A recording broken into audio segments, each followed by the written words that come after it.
First of all, uchidana nini uri South Africa ndiri kuno, mambocheka needs here yenyu kuti ndinonidei.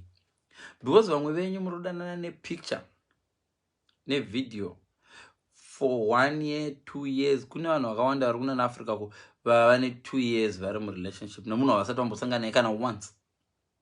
Munhu ari ku-UK asi kukudza kuti handina mapepa shaya ekuzokuona, inongori hit and hope kuti maybe achagadzirika mapepa ndozokuona, asi hakuudzezve. Vazhinji venyu mukavudziwa kuti munhu ana passport wamurodana naye uyu, munomuvha on. So munhu ari kuno kana fidza asina mapepa haakuudza kuti handina mapepa. Iwe ndio uchangoona kuti fidza ana mapepa because handiwiko. Ende ndichikutsvakira ma-excuse. Oh no, graft rangu harindipi off. So 1 year, iwe une 36 years. Wadova une 40. Wakadana nemunhu une 36 years. Wakadomboedza kuita Facebook. Iye achikutumira Western Union. Sometimes unotoperekedzwa nezvikomba kuWestern Union. Sometimes unotoita nhumbu. Unobvisa. Because unoziva munhu ari ku-UK azviziva kuti wakatonhumburiswa kuno. Pamwe munototanga musina chiro utopedza watozvibata. Kutotenga ma-results chako chaiko muchinyeberana. This is what I'm telling you, kuti my long distance relationship enyoyo haasi special in any way. If any, antori special pakukoza ma-problems. Unozva nomukomana uri kudadira musame city uyu wautodadira uchiti ndoriziva rinohura iri. Tikamukombe tikavaisa pachikero nemunhu warodana naye ari kuZimbabwe wausingaziva usati wamboona. Chihure cheuyu chodori cheprimary level. Iwe ari kukuhurira zvine class. Anoenda akabatwa paWestern Union, so wirirana nevanhu vekuWestern Union uchazobudziwa zvimwe zvinhu. Handisi kuti tiranai maspies isai handidi kudza vanhu vekumba kwedu vakazviziva vanozondijelasa vakanondirambisa. Iwe chihure chiri real ichi. A lot of people amuri kudana navo vane vasikana vavo vakanaka zvokuti ukavavona unozvisungirira ivo. Yes, ndotaura vamuri kutumira maWestern Union. Yeah, vane vasikana vavo vanogona zvavanga vasina kudzidza. Listen, kuzimba pandaiva kuzimba inini ndaireceiva ma-phone calls pa-topics. Ndaishanda mushopi and save dollar, so papasina phone ndaireceiva mawipa next door painzi pa-topics. Ndaireceiva phone yabva kuBritain. Mazuva ayo phone dzabva Britain kwakusina mobile phone. Chimbetu ndiye aiva neSol akanga ane 1 pakaimba dzandipedza mafuta kandichaziva here kudhara ikoko kwandichaziva. Ndiye anga neselula yanga yakaita brick yakakuratidza ngeziremote yaiswa patrauzi ziselula rarakakura so. Saka vanhu kuita selula kumushava vari vashoma vaiverengeka. Munhu aita akaita selula anonzi ane mari. Saka inoreceiva macall. I remember ndichifunga kuti savanofona sei tambo dzefoni idzi dzinoda idzi vandifonera vari kuhara kuBulawayo, vandifonera vari mhiri kwamakungwa. Ifoni yayi yakakonectwa sei? Hanzi musafonera Fitso man. So ndaiti ndichifonerwa so vasikana vainditarisa so. Kunyanzva musikana akutodanana neni senge ndiri mhiri kwamakungwa. So vaito ikanzi hello. Phone yemhiri kwamakungwa inotanga iti tu yatanga ita kasound so yaitanga iti kana uchiansa yaitanga iti tui kuratidza tiri abroad. Girls were more attracted to me. Iwe shamariwe munhu ari kutumira Western Union rikawe akutodiwa nemababy because of you. Iwe uri kumhiri kwamakungwa ari kumutumira mari. Ndine chishuga mami changu chiri kuibuka sandibherera mani mimi. Ndine shuga mami changu ndemukadzi ku-UK nini musandijera sandinyima mani sitonye newe sandishamisirira. Ndine iri kugezwa nemunyu. Vabvunzei vasikana vari kuAfrica uko. Mota yauri kuti baby ndakutengera mota ungafambi netsoka uchidana nemunhu ari ku-UK. Mota iyo izere mahure izvezvi right now ine mahure izvezvi mota. Handisi kuda kudiscourage. Ndokuti kuti regai kuita vana Lord of the Rings. Kana iri long distance relationship, rule number 1, wona naye within 3 months. Wona naye within 3 months. If you can't, it's not gonna work. Don't fool yourself. Ndakamuguma muna January. Iwe. Isu amo tine ma 46 years. Tutadza kurarama izvo ne lockdown iyi. This is the first time I've ever spent a year nema days. Tone? This is the first. This year sana boita sex. This year. Sana mborara nemunhu this year. I'm sad. sorry to hear that. Talking to a friend or family member. Phone yangu ina Siri. So what I'm trying to say is this year, obvious kandandiri kuAfrica zvasingamboiti izvi zvandiri kutaura zvindoda kuudza. The only reason why I've managed not to do it in the UK is dzimwe nguva zvaunoita kuUK advantage nedisadvantage kuUK unogona kushaya type yako zvavo iripo pamwe isipo zveshuwa dzimwe nguva inenge isipo because nguva yekuonana unogara neighbor wangu chava maneighbor angu handizivi anongoziva tinomboona mublack papa because togona kusaonana kuUK mukasatoshandisa Facebook iyi munogona kutogara usina murume wakazvibata zvako uchizikanwa nemafundisi ende vafundisi vamwe vafundisi machechi ndichaitaura nyaya mundifungidze ndisandapedza ndikudzidzise vamwe vafundisi vanokuregesai kurovo gwenyu. No. He's not for you. He's not for who? Mazvona kupi? Hanzi navhimicho unoshandisa chi? Unfortunately handigoni zvemaoko futi. But what I'm trying to say ndezvokuti ndakazosvika palevel rero kuti ndakazoona kuti no. Zvimwe zvinokanganisa kutamba nevanhu usingamude. As a man, you are very tempted. Ukada kungotamba nevana vevanhu havakawanda vekutamba navo. Zvisingaiti. Usingamude, yes. All you have to do is pretend. Hi baby, hi, how was work? Hi, when are you coming to see me? In maruva anotengwa akachipa $2 unomawana maruva max but unozosvika pane imwe stage yekuti hauchada kutamba nemafeelings evanhu especially kana une mwana musikana ka kuiva nemwana musikana kwakaenda ndidzidza zvakawanda but mwana wangu musikana anga azvifarira kuti mumwe murume angopretenda senganda muroora yachizati amuroora achida akangora zvinokudzora kana uchidzoreka.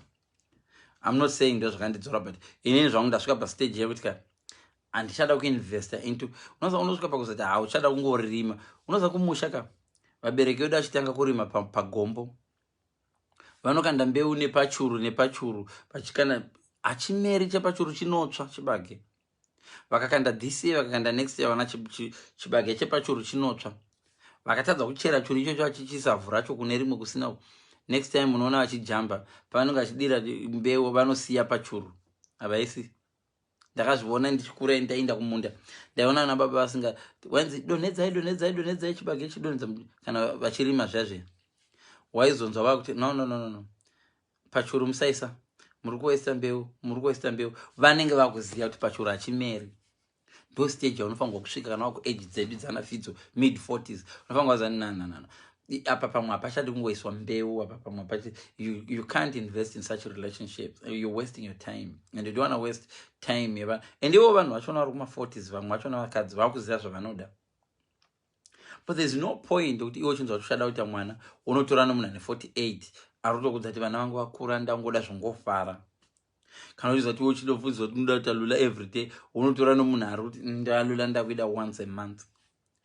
So you now know what you want. So hiyo ndeimwe uyu handichazoenda ndati mundiremind kuti nditaure nezvetopic ipi ndandichakuudza topic yacho ndokanganoka ndandati mundiremind topic ipi pane ndati mundiunze ndisandaenda ndikuudze nezvetopic iyoyo meno ndatokangana maybe. So ndo nyaya iripo iyo yokuti dzimwe dzenguva unoda nemunhu ari abroad ukamera zenze iwe uchitodadira ex wako unowira ex wako tsitsi kuti hasi kuzviziva ndakamuvha onwe hasi ziva ndane munhu wangu muchiitirana manudhu kana uda una manudhu auri kuita ari dangerous aya musi wachati handikutumiri Western Union kana kuti musi wachati andasangana nafidzo ari muno muUK zvelong distance anchazvida unoriona chikudza ndomakanda manudhu pabanini. You can't waste my time like that. Iro rai waste time yaro richihura zvaro riri kumusha ndo makanda manudzu ndokuisa runyoka unazoisa runyoka iwe munangu nakuisa runyoka kana kukunyebera futi runyoka hagushandi kazhinji kacho pamunasiri mukadzi wako kukunyebera ndaisa runyoka kana kuti uchaita munyama chete threats unoita munyama chete hazviite zvakandiwesita time yangu unobatirirwa sote kuda kwemanudziwe ukagara nemufesi iwo nokuda kwemanudzi amakatora namuri. That's why mchiona manudzi ese ari kubuda kana uchiona malunzi evamwe achilika so unozoona uchingoti vakazungaira kuonanga uchizviitirei ina handisho right now kana uri palong distance usanomboita manude usati watanga long distance relationship yese yandinoziva inodomboita manude chete whether you know or you don't, otherwise haishande pane panodomboita manude chete unless muri vanhu kuti mune mbingohurirana mwachiura ukachisatisfy ukati iye ndo kazhinji kacho panozi baby mbondiradza zvinhu zvangu iyo statement iyoyo kana uri palong distance unodombo anyange wakadanana nazebhedhiya womubhaibheri mazita emubhaibheri aya nazefanaya manudzi anoto ndo pane danger ipapo nyange wadanana nazefanaya zakariya chaichaiwo mubhaibheri manudzi anotombobvunzwa chete baby ndiratidzoka nezamu rangu ipapo pano uchitwa screen record ipapo those nudes can be used against you zvokuti kune vamwe vanhu vari murelationship right now vasingade kusiya munhu nokuda kwenudu ravakabvisa izvezvi pane rimwe zimunhu richaona live riri kuhla kusiyana nemufesi warangadanana rinozvidemba everyday kuti ndakanga ndozviitirei zimufesi achiudza kuti hawakangondiramba shamari kam wakangondiramba chete manudzi ndoposta and achipostiwa zveshuwa and vanoposta believe them when they tell you vanoposta kana uchinwa ndonyeba danana nemunhu uvatumire photo uvodza kuti I'm moving on umaone manudzi 2 days anenge adobuda tetadwa nawo and vanoziva wekupa vanhu vane manudzi vanoziva kuti ndikarilika rikaenda mugrupu rekuti ndikalika rimwe rikaenda mugrupu rekuti in 2 days rerava viral vese vana baba vanenge vamuchiona chiti baby look at me nemazvitumbu zvavo zvezvo vakazviita with confidence trusting the other person ufunga kuti baba vakaita vachifunga kuti inolika vamwe vanhu vadaona kuti vakaita vasinga vachitrasta vanhu vavo kam dei vachitanga vadzimisa ukaona anenge achitanga arimisa zinhu rake anenge achitombotanga arimisa kuziva kuti ringangolika anyway kana uchiita zvemanudzi chimeka sure kuti when you do it I'll show you face yako because it's very very likely achalika zvavo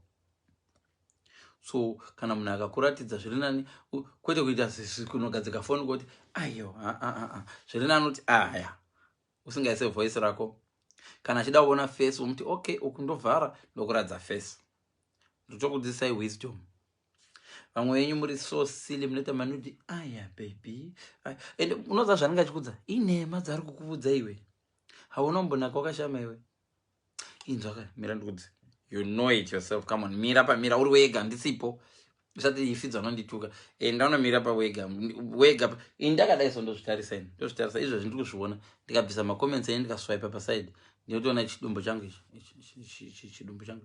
chest ndotoona handina iripo hayo bijana ndotoona so iwe ita zvandakaita izvo wofamba wonomira wozvitarisa mumira kana usina mira mba paunoenda mushopping mall enda unotarisa mushopping mall wofamba wakazvitarisa kana uri kumagym pinda mugym nemamira wombofamba wakashama uchizviona kuti hazvisi izvo zvari kukudza iwe you are my Beyonce do a video for me shake it like Beyonce hausi Beyonce iwe hausi Beyonce munhu ari kukutrepa uyu zvichalika zvinhu izvi zvichalika chema pane mai yakachema kuti ndasova hanzi ndasova yakachema nanhasi tinoto 2015 ichilika nanhasi iri internet yakangana zvirungolika zvitendera zvingolika zvichidzoka each time pachinodzoka chividhio chako chichingoita fresh listen takadzionawo dzedu isu dzatakamboshare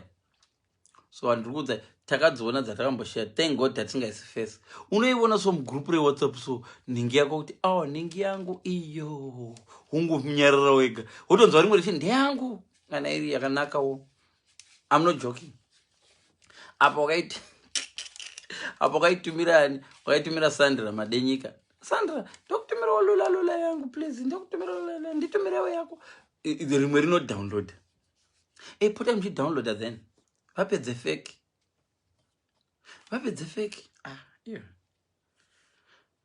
akuti ngagoti kudii zvino vamwe vacho vaane experience vanoda kukuona iwe nemubhedha wako ndoda kuona sofa rako ndaona chichichi ndoda kuona ende machats havadhiliti woita pamuromo wakangana kuti une manudzi ndakandidla mari yangu ridununu munhu ngaende munhu idodi munhu kudaimba zvinziyo ngaende munhu ido aiye uchingati wakadhilita mame wadhilita rebe. Listen vanhu vemanodzi, wait, just because wati kumunhu delita baby wadhilita here ndakutumira wadhilita here. Don't believe that. Don't believe that. Don't be stupid and naive. Inzoka manudes anonakidza but usaisa face.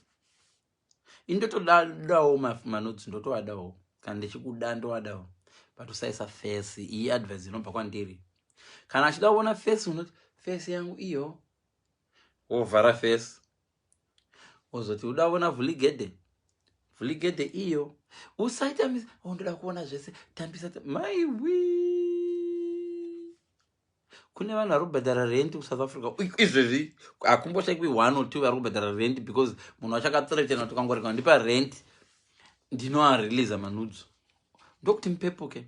So advice yako Fidzo uri kuti ndiri kuti nini kana mabetserana kuuya kumhiri kwamakungwa zivai nguva yekurumurana. Nguva yekurumura kuti munhu wabetsera kuuya kumhiri kwamakungwa kana kune imwe nyika, stay with them but kwete for long.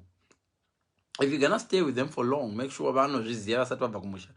Uchaveundirererawo mwana vangu ane 3 years ndandine chiso chokuti umurere kusvika ane 15 ende paanenge asvika kuma15 ndechikurenyura visa rako ndichididididi but zvine mariski because kana chakanaka chimukadzicho chine magaro isu kunotachobva chanzi ndi mustreet chosanganiwa nacho chichibva kutenga chingwa chopiwa nhamba. Zvimwe zvacho zvisina nhamba, ndina nhamba. Okay, tora yangu iyi. You can't do without that. Iyo system haungamboibreach iyeyo. And remember kakana chauya kuno kunomboenda nacho kumapati kaiwe. Handi musoro bhangu nomwadoro uchidhakwa ka. Handi kupati this is basa vekumba kwangu. Iwo chimba sangondo dzungaira uchipichira rimwe rave razezera. This is my number. Utozotaura vaenda nhambe. Rimwe racho richiziva nhamba dzekumba kwako. Handizve zvine landline. Fidzan vamwe veindoziva nhamba dzemalandline. Ndikazonzwa ari kune chibhebhi chakanaka chawakaunza from Gokwe ndochiona chingoibva. Chinoibva ka? Chikafu chokuno chinoibvisa. This is what happens. Mirai ndimbokuudzai cycle yemwe yamusinganzwisisi vanhu kuUK. Especially kuUK kuma-GMO mafood enyamula. Unouya uri mutetetete. 2 months later unza mama mune body. It's a sign yokuti pane chiri kugainiwa apa. So iwo kanzwanzi you've got a nice bum. You've got a nice bum. Tarira dumbu rako kuti riri kuwedzera were because usually bum inochiwedzera nedumbu. So iwo kana wanzi nice bum usafara wo relax. Zvinoita remaita ka iwo chita ma sit ups uchidididi bum richikura zvaro uchidla huku dzodzedze muno uchidla chichichi. Before you find out unenge uchiti wa size 14. Vanhu vachingora machi nice bum but unenge waunzi nice bum kana ukatarira uko vakauya vachikufesa vachakurumbidzi. That's the beginning of it. Kuriluza dumbu iroro from size 8 to size 12. Kuriluza dumbu iroro you need 20 months kuriluza dumbu iroro. Saka uno uchingodla the same thing, uchidla the same time, uchimwa tea zvandaita zvimwa tea angaina mukaka kuna tea yapfumbira mukaka weso cream. Apa jima wendi, apa mafizi kuno akati anake, kumwa mafizi amwe ne blue color chichichi. Malooks ako oenda but iwewe manje unenge usingazviziva. So malooks ako anoenda but iwe unenge usingazviziva. Uchine mind yako ya size 8 yawe uchangosvika muUK uchinzi you are so beautiful. Kune vanhu vasingachazivi kuti body dzavo dzachinja. Iye ndakada ndi ndebvu dzangu pachasvika time yekuti ndebvu dzangu style haichaiti very soon. Handofunga very soon. Handifungi style iyi ndichasvika nayo 41 51 years nayo kana 52 53 handofunga nemakepesi achasvika nguva paisingachaiti manje. Ndotozochinja magenda upfeka udzana hate dzana Freddy kana zuda. So ndiri kungoenjoy while I can now. Ma tracksuit yo njapesa achinga chafiti. Kuti sekuru maupfeka ma tracksuit zvichaite sekuru chipfeka mama baggy trousers. Sekuru Fidzo makura. Inogona svika nguva yacho ichasvika. Hamusada kumbona vana Snoop Dogg vakapfeka ma tracksuit zvimwe zvacho zvoda kuramba. Kumusha ikoko yako even ukatasa vana vachiyangwa nyange vakaita mari yakawanda sei kune zvimwe zvisingachadi. Vanga vomboita mavidhiyo avo kuti pauna cash. Yes, havana cash vanhu vavaka but vane age. Unogona ita cash usisina age. Cash inofambidzana age. That's why when you turn, by the time you turn 50, make sure to enjoy or to enjoy. When you look back at but wafana, unozoita loads of cash at 55. A very nice bed at 55, but msana usingachaite ukarara pone uchita singwakarara pasimbi because msana wani mamaso wakatotyoka. Enjoy while you're healthy. So point yangu yapesera yachinja apa ndilazima kudza kuti malooks anochinja. Move ane season, ziva season yako. It's a reality check wega. Yes, we know that you love compliments, but when you're 35, go murimo garam sitting room wotarisa body yako wega pasina vana wozvitariso zvimaka wega as an examiner. Body yangu nda uchizvipa value. Hanzi unofanirwa kutodza kuti chihera hazviita chiendai kugym. Nyange panosvika nguva yekuti hauchabudzike chihera. Wasatomboza unomudza kuti I think you need gym kudza as long as I'm happy with what I have. Ukaona wasvika pastage yokuti I'm happy with my body. Yes, you are happy with your body, but chirarama reality life. Kuchina vanhu vazhinji vanonga vachikudza kuti ndinonyengwa namuna ne 24, ndinonyengwa namuna ne 19. Listen, 12-year-old inokunyengera iwe. But zvakunyengera ndo zvinosiyana ka. You need a lesson. I think you need my life. Akaita singano mombosiyana zvekutera my life ekutukana mudzidze zvinhu. Let me tell you this. Kunyengwa nemwana wechidiki doesn't mean anything. Varume vanongonyenga. Reason yawanyengekwa ndiyo yatakadwa. Wakanyengwa iwe nemunhu asina imba. Iwe une imba.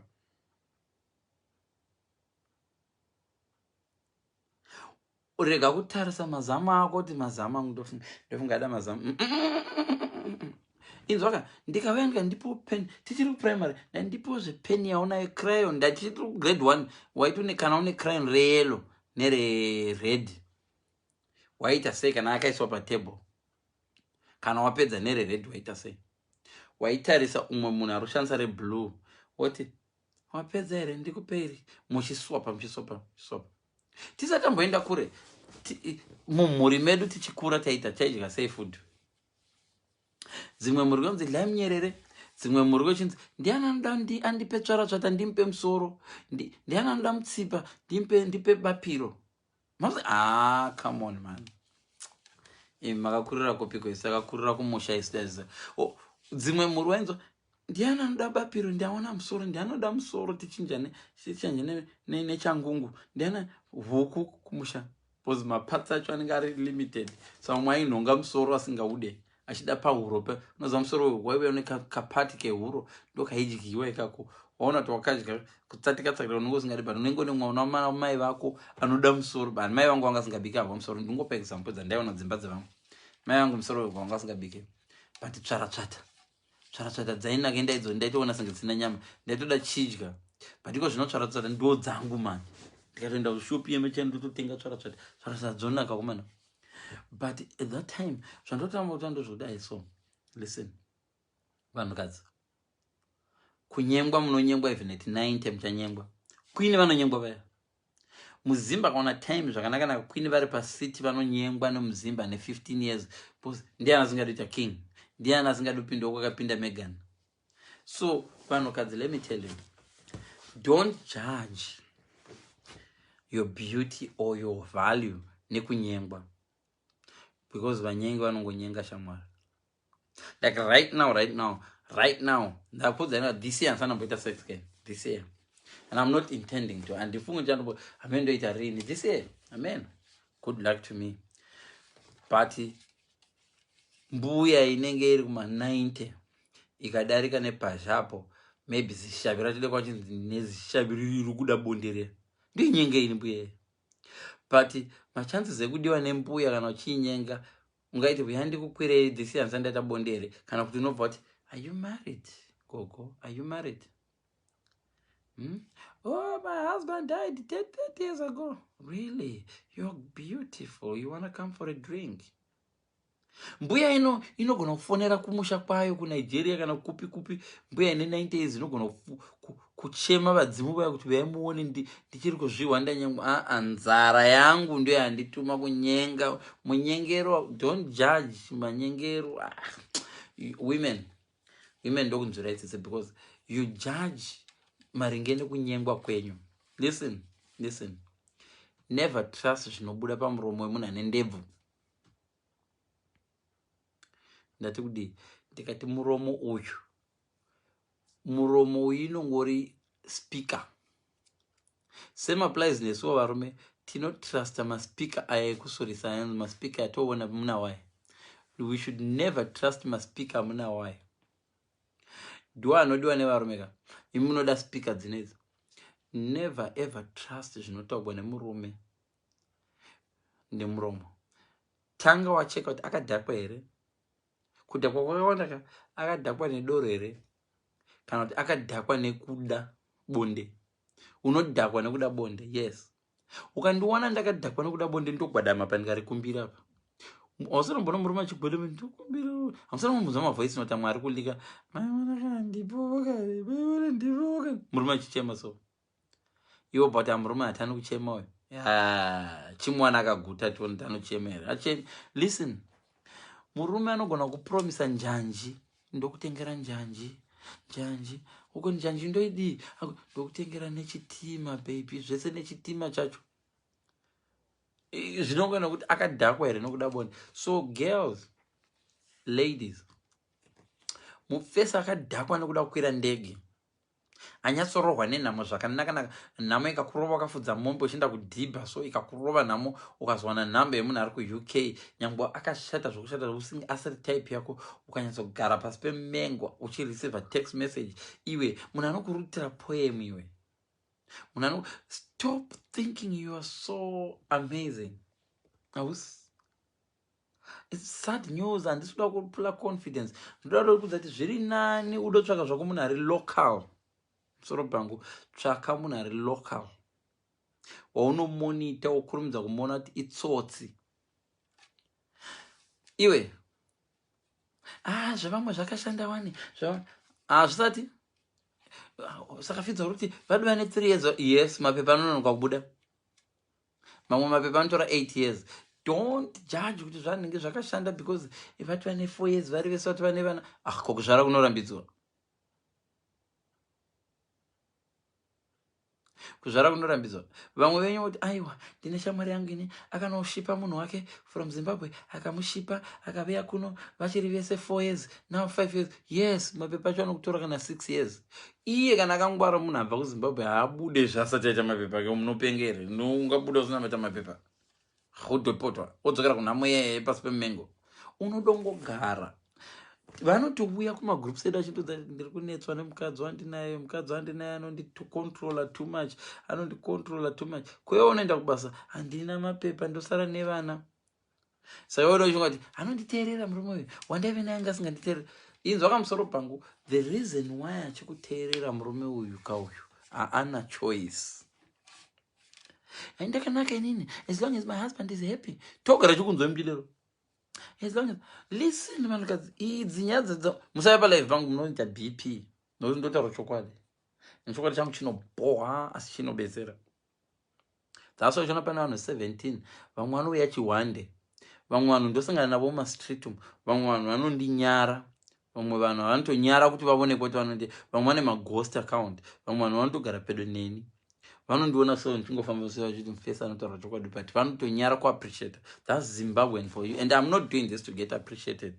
I'm just doing this because ndakaona kuti malive evanhu vekuZimbabwe mazhinji ka unogona kuteerera 5 hours usina chawanzwa ka kusara kwezvituko nemakuhwa which is fun but ukamwa doro uchida kubvisa stress paunopepuka doro rapera stress inenge ichingori payakamira zvava vanongo kadai so wokwira mumuti shumba yakavata pasapo wovata mumuti plus shumba inogona kukwira mumuti anyway wopepuka mangwana makuseni shumba ichingoripo pasi hapana problem yasolve up wangozorora chete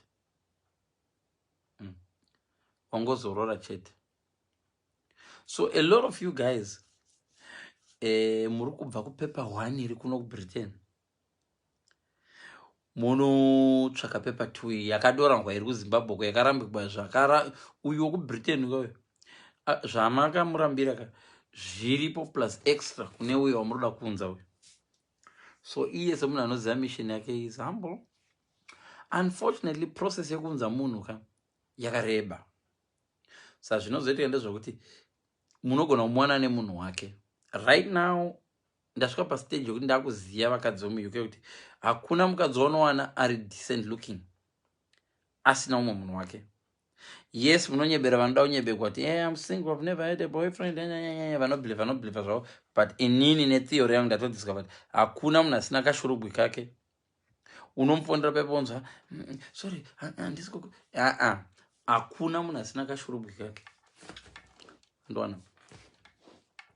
So imimi munofunga kuti right ndimbofunga munomboenda here kuAfrica vanhu imimi munomboenda kuAfrica bvunzai student kuAfrica. Chisiko kuZimbabwe chinonetsa kuwana imari.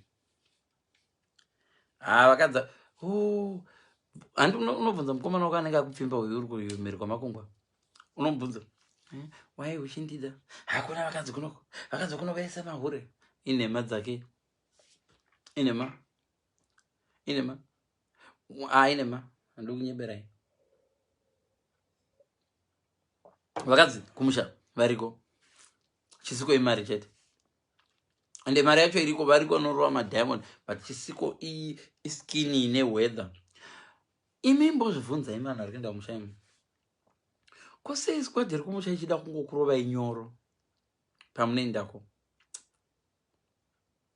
Kune kabhiri futi vanogeza mvura ine munyu, varware ava. No, varoda kunhumburisa. Kukunhumburisa kuita sei? Kunhumburisa kuita kuti vazive kuti kana wane nhumbu yechana changu ndakuuya manje ndane 2 options, kuuya nerudo kana rudo kukafa. Ndiri kuuya zona vana vangu, iwe unoda kuti vana vakure vasina baba here? Nhai baby, kashoma todanane nemunhu ari kuAfrica akasakuudza ndoda kuita mwana newe. Kashoma, handisi kurwa nevanhu vari kuAfrica, handisi kurwa nevanhu vari kuAfrica. But isuwo varume vari kumhiri kwamakungwa sometimes use that as a scale yokuona kuti munhu ari serious newe here. Wakaona uchidana nemunhu iwo ari kuAfrica achikuudza ini mwana handisanda zvavana handishadi bhururu unozviziva kuti bhururu iwewo wakarambirwa kuti haugoni bonde iwewo, asi ukanokwira musikana wekuAfrica ari kutozviona kuti haugoni bonde. Usatotombotaura zvebonde, mafambiro ako chaiwo chabhururu uri kundoona mafambiro ako ndokuona hapana zviripo. Aiwa bonde karinoonekwa shama, uri kufamba wakadogova kudai, haundoonekwa bonde haripo. Vanozviziva, but une cash, une passport, une ndege, you are a meal ticket. Iwe unorisimudza zislay queen rimwe rokuti rikavata pamubhedha so vanhu vanobuchira so, but harigari newe shamari zislay queen. Usarinyebera, usanyebera slay queen ravanhu, harigari newe never, ndabheja. Ende kunoku manje rinenge rine, listen, maslay queen epafacebook aya haumboshai. Unoziva ani kuUK vangwara ka nemo vanhu vari kuAfrica ka vasikana mukabvunza unoziva ani kuUK, handizive kana munhu wani, handina. You've got a chance ukadero, ndamuwana inini asina kana munhu wani achitadzozivei achiuya pamalive afidzo. Unondodza kuti vakauya vana Sandra vamwe vachindimhorosa vana nauyu vese naPatricia B Douglas nana Prudence avo, akauya kuUK akandifonera akati Fidzo, where do you stay? Ndikati ndiriko kuti I'm now in the UK. Seguru indiri single so kuri sei murume wacho anondibatira Fidzo zvari kundiita ill treat. Dana police iwe, dana pole reporter. Vangani venyu varume munodhata muite mameeting, vangani venyu vakazoita stroke vakwidza munhu ndege 2 months later kanzi abuse vakadzi vamakaunza varigara vega. It's fiction. Sometimes moda mboma imi varunhu, moda mboma, because hamuiti mameetings, hamuwachi zvandiri kukutai. Vangani venyu vakaunza vanhu kunoku. Ndikaita meeting yevanhu vakaunza vanhu vakatiziwa ndogona kuzadza 100 dezvi ndadwa nema100 followers papa. Ndikati wese murume akaunza, mutisati amboenda vakadzi, wese murume akaunza baby asisina baby racho right now ndiani ndozadza page rinozara. It's so easy kutsvakirwa excuse shamwari. Ngonono chadzva unoridza idzi and ex wako akakurambira ngonono akudza kuti ari kuafrica anodzifarira ngonono ndiani ende wakazungaira. So muri kuzungaira vanhu ive muchipromiswa uchitotadza kutotsvaka munhu ari local muchembera anodawo ngonono sewe. Iwe wakaunzani? Wakaunza munhu iwe akakutsvakira excuse. Vamwe havatombonidhiwa kutsvakira excuse, kungoona matrue colors avo. Vamwe vanhu hautombonidhi kuvatsvakira excuse. All you need is kungoona macharacter, matrue colors avo. Vanongokushowa matrue colors avo wega iwe uchangozoziva kuti ndakaita error panapo, ndakaita error. All they need to do is just show you their true colors. What are their true colors? And anokudza kuti ndinwe doro ndakaona sangana naJesu mufudzi wangu. Mavhesi aya unokopa yawo, you can google them. Inga ndatombotanga itaura mavheses. Hakuna munhu wekuAfrica sinambopinda church, saka mavhesi taimadzidza Sunday school. Zake wakakwira mumuti, baby ndakwira mumuti tindikuone nokuti uri kudarika naJesu. Iwe bvofunga kuti uri kudarika naJesu, uri kufunga kuti ndiwe Jesu. Iwe this is a poem yangofomewa iyi. Apana chinombonyanya kushamisira chiri pauri, my sister. Trust me. Then same applies nemanigerian aya. Manigerian aya hakusi kuti wakanaka zvinoshamisira zvazvo kuti ndinotaura nemanigerian tinoti hamusi kutaura nokuti munoshamisira imimi. Pane information yakangolika yavanoziya. Right now you tell any Nigerian, they know macountries akamboita hondo. Vanoziva munhu wese wanoona muUK anobva Zimbabwe, it's very very likely kuti ava nemapepa, British passport. Munhu wese anobva kuna Burundi, Rwanda akabva kuZimbabwe, vanhu vakaita sana South Africa vanoti netsekei because vanhu vanopota chidzokera mushaka wavo havadi zvogara muUK. Saka unomwe maNigerian akapusa. So Nigerians know they will nyenga you. Vanokunyenga, yes. Vanenge vachitori nevakadzi vavo kuNigeria vamunenge muchinzi ndi anti, vanenge vachinzi anti, mukadzi vacho vari in the game. Vakadzi vanozviziva they are in the game. Unotovhizita kuNigeria ivo vakasunga dhuku vakati anti, ukarara pamubhedha wavo ende havakureti. Idzi nyaya idzi todziziva, takadzifambira totodziziva zviri kuitika zvinhu izvi. Ende Nigeria hasi kukunhumburisa ka. Ende ndinzwa kana uri mukadzi, it's so easy kuti ndikukeep in your life, kuti ndigare mulife mako. It's so easy. If I give you a baby, hanyambosingadi uchangondiremember chete through that baby. And it's so easy wezvo kuti ndidzoke nchiti ndirizoona mwana kwavira, I live in Holland now, so can I pass through seeing my kids? Saka nakaita pass through chiona mwana yubva baba vaimbondinakira ava. But anyway, ndi baba vevana vangu chiri kungorega ndingoita rosiyara kumitisa futi. Hanzi saka twende piko zvamakubata kwese. What I'm trying to say ndezvokuti wake up, smell the coffee, ziva reality yako, put your value onto yourself. Like ndakupa example right now, many of you guys kwane Facebook dating free. If you didn't know, kana mchida come to my inbox, I can give you a link. Kune Facebook dating right now free. Apo chiri attached pa Facebook ipapa chinongotora a few pictures from your Facebook chobva chadokanda uko wodonyora ndoda vanhu vakadai kuzere varungu ikoko. Saka handidi zvokuzonzi fidzo tsvakirewo murungu, ndakuudzai pane Facebook dating. Get the best pictures of yourself. Be honest. Musaisa profile ya 2001. Tricky way shand. I don't even know why mazimbabwenzi muchizviita. Vamwe vanhu vamuri kudana navo kuZimbabwe vari kungati makanaka makadaita. You don't do it. Oh no, andoite mavideo calls. Be honest. Ita video call varivo nedombo rako vavone zvese. You are wasting your time. A lot of black people who can have a profile unakaisa TV ya 2002. Unozovana dress racho tistera india to the Kalkani dia 1997 Tupac achangofa india kudhara Kalkani akade yo but kari nice izvo munhu wacho ava times 4 musi wokunosangana so anenge achitasa behind you achingati asi arukanganisa hai uchiona munhu achiti be honest. Yeah, Facebook dating yako, Facebook, it's free. Inogona kuzopedzisira kutengeswa, but now it's free. It's free. Ndinongokupa link odongoisa, inongonotora profile yako, unoselect unoda vari padhuze newe, unoda vari kure newe, but mablacks hawawanikwa kwakazara varungu. Mablacks mashoma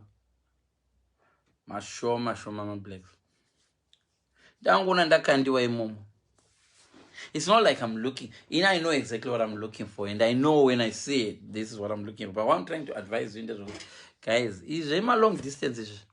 So mangwana tina doubt dewa techi discuss my long distance relationships tomorrow. Quite doubt dewa. You can come, and I think the panelist.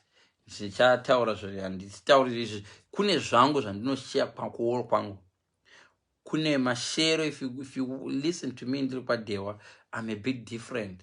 Because kana uri pamba pevanhu hausviki uchitaura matauriro aunoita pako. So dzimwe nguva kwamukoma dewa ndendiri a bit soft. Ndotya kutsamwisa vanhu. Ndega ndakavatsamwisa. Because chokwadi ichi chinonetsa, hachisi chokwadi chongotaurwa, chokuroyesa kachokwadi ichi. Chokwadi chobhoka ichi. Because right now kune mumwe munhu anenge ari kuzvishava so anga atopromisiwa ndokukwidza ndege kana ndozode munhu anochinja mind kakutanga kuasesa using fidzo sway. So zvinovengesa, I know that. Zvinovengesa. But zviri nani tiudza nechokwadi. But okay, you tell me, do you honestly believe that wakanaka zvinoshamisira iwewe? Nemazariro akaita ma2000 tai. Zvana zvima 2000. Nemumwe baba mune 46 age yangu. Tuma 2000 tinondivinga kuenda ndo get away. Tuma 2000 how old I'm 24. Same nemwana wangu. Tunoda kundida inini. Unoti handiziye. I know tunopenga. Kuda kuti 2 years later, 3 years later ndakasekuru totonohura ndatiunza kunoko. Ndezvo kwenyu izvo. So even be realistic. So it's time to be realistic. So ndopaperera iyi part 2 ndandataura kuti kana msvika kuweka. So part 2 yandakutaura panapa yanga iri nyaya yandati mundi remind matokanganwa ndandati mundi remind chi. Part 2 yanga iri nyaya ndodamboti ndibate futi nyaya ndakambokuitira live yandakamboita before, trolling pa internet. Zvandichaita nezvokuti ndoda kuti nditi gaka to my points dikidikiti inzwaka. Just recently pamazuva apfuura ndakakanda picture ndina one of the ladies anozikanwa. That picture is old. Ndakangoikanda kuikanda zvangu share. So I'm studying something. I'm studying behavior yevanhu. But what I've realized is that they learn very fast. Vanhu havandiwanzire. Vakatondidzidza vanhu vakandidzidza. Oh, maybe vanondifarira. But I'm very realistic. Vanhu vanondifarira vashoma. That one handidi kunyeberai. But I think vanhu vakadzidza something about my character. Vakuzati chifidzwa hachisi chokuwanzira. Saka unless maybe ndiri wrong. Handirambi ndine mafans aripo. Kune vanhu vanondifarira zvokuti they can kill you ukatanga kundiwanzira vanokuvenga. Imimi vanhu vari kuuya panapa. Some of you guys you really you are mukatoona picture yangu yakaiswa someone munotondi defend. I like that. But I don't want to underestimate the fact that people also know that I'm the guy. Munhu anondistrolla chaichaiva shoma vanhu anenge ari munyuwani. Takatanga kudhara zvinhu zvekutrolla zvepainternet zvekutrolla. Takatombopinda tikadhila nevakuru vekutrolla vakuru vana Viola Makande vemusvo vaya. Tikadhilana tikanyorwa zvinotyisa. Tikatindivara. So I was like, kana uchidhilana fidzo. Takatombouya nemaresults ezvi. Maresults takauya nawo panapa. Kumaprinta kudai so uchiprinta maresults. Ropa richitobva kwadhokuta uchasonga uchatubva ropa richiwanikwa so. Kuti nhandigwari inini. That was then. But I also did that. No. So let me tell you, using my experience, how do you deal nevanhu vanotiwa ma ghost account, ma trolls. Kune munhu anouya achikudza bad news about you, not because they care, but because they know the effect of telling you. Listen, this is very important. This is very wise. Inzwaka, kune imwe shamwari yako so inozviziva kuti iwe unofarira unovenga kunzi wakafuta iwo, ende iyo inozviziva kuti wakafuta iwo, but shamwari yako iyo inouya yozokuudza information youmwe munhu kuti kune munhu anga achikuti wakafuta, not because anoda kutoziva kuti kune munhu anga achikuti unofuta, but aroda kukureminder kuti wakafuta in an indirect way kuti iwe ulose confidence. Yes, iwe shamwari yako, someone close to you. Fidzo, kune mumwe munhu anga achiti mazizino. No, my friend, it's you. Handirambi kuti munhu anditi mazizino, but it's you who is trying to make me feel down. Ukundiudza ndine mazizino. Thank you so. Zviiva, open you. Yes, that best friend of yours. Iwe, kune munhu ari kuti murume wako anohura. Hakuna munhu ari kuti murume wako anohura. Chokwadi ndechekuti anozviziva kuti murume wako anohura. Ari kuda kuti uve nestress because wangu wakunyamera zenze iwo. Hando wakambomutsiura, ima asikana ima muchanamati imimi. Something trivial chanonga wangomuudza, ima asikana imimi muchengetai mari imimi. Hamugoni kuseva every day mungoenda muchingokwereta mari kwandiri. Wamutsamwisa, iye haadi kukuudza kuti wamutsamwisa. Iye anodera kuti murume wako anohura. Vamwe mafriends enyu anoziva the right person to tell about chihure chako. Kuna munhu anoziva kuti tikangoudza information tikaipa Fidzo inosvika chete kumuridzi wayo. Fidzo.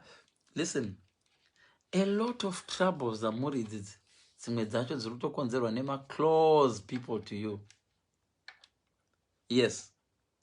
Inzwa kana iwe munhu ari kuuya achiti iwe uri kunyewa, iwe pane munhu anga achikunyanga achiti kudiko, achiti Fidzo iwe mumwe adero, hagoni chikoro, Fidzo iwe mumwe adero, hana mari uya Fidzo. Do you know kuti hakuna munhu anotaura zvinhu zvinodarika 2 minutes about you ndisina zvandataura? Okay, vanoda kudzidzira makuhwa endai. Enda unotaura about somebody. Munhu iyeye ouya kwauri iye. Ndikauya ndichiti nhaiwe Lucy, unoziva kuti Patricia Douglas iye uya. Haya. Ndisandati haya iwe ubva kuti zvevanhu unondombori nebasa nazvo here? Ndezvake nelife yake. Makuhwa adopera. Ndiri kunyeba. Guhwa rinodopera ipapo. The reason why munhu yachizova zvibvunze kuti koiwe, hang on a minute, why was this person so comfortable kutaura newe about me in such a bad way? Hatifunge izvozvo. Maybe ndichamuitira live, ndomuitira live. Why was he so comfortable kusvika pakuzokuudza ndakaurana ningi, ndikaurana nemukadzi wangu anourana ningi? Why was that? Unenge wadiridza, hakuna moto unopfuta all night pasina munhu akutidzira. Huni dzaidzima ndotokudzai unless ziri ziguni zihombe tairara kumusha kwake. Kana huni usina kudzikutidzira so moto waipedzera wangopisa uchidzoka kusvika huni yautsva iri 1, dzimwe dzese dzadoita dota. Asi huni inokuchidzirwa inotsva. Paanenge pane munhu anodzikuchidzira so kuona munhu achikuchidzira huni moto unoramba uchienda mberi. Munhu ari kukuudza information. He who gossips with you will always gossip about you. He who gossips with you will always gossip about you. Munhu anoita makuhwa newe ningakakuti follow that person. Mindiro dzanenge wapa ipapo nedzimwe dzanenge azvipa iye anosvika kuti ndiwe. That's why muchiona kuti makuhwa mazhinji anowanzopera mukasanganisa vanhu vese. Ende vanhu vane makuhwa havadi, but please usazonditengesa. Please. Iyi nyaya ndoda kukuudza ndeyako neni. Pandikakuudza aiwa inzwaka toda kupinda isu zvachaita share ka story aka